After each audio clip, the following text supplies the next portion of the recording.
వ్యాపారం చేసే జగన్మోహన్ రెడ్డి గారికి ప్రైవేటైజేషన్కి, పీపీపీకి, పబ్లిక్ ప్రైవేట్ పార్ట్నర్షిప్కి తేడా తెలియదంటే ఎవరు నమ్మరు. కానీ పదే పదే అబద్ధాలు మాట్లాడుతూ తన సొంత పత్రికలు కానీ ఛానళ్ళు కానీ పదే పదే అసత్యాలను ప్రచారం చేస్తూ ఇవాళ ఒక గందరగోళ వాతావరణం సృష్టించే ప్రయత్నం చేస్తున్నారు.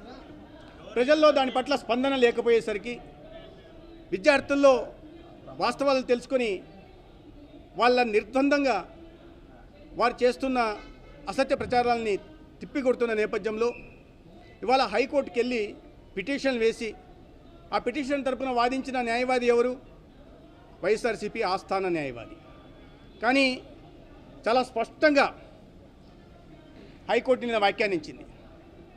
పీపీపీ విధానంలో వైద్య కళాశాలను నిర్మిస్తే తప్పేంటి అని అడిగింది.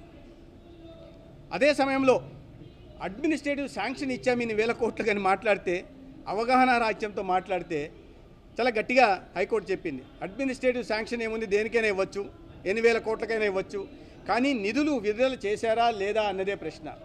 ప్రైవేట్ కమ్మేస్తున్నారు అనే ఒక వింత వాదన జగన్మోహన్ రెడ్డి గారు ఆయనకు సంబంధించిన వందిమాగదులందరూ కూడా చేస్తూ ఉన్నారు.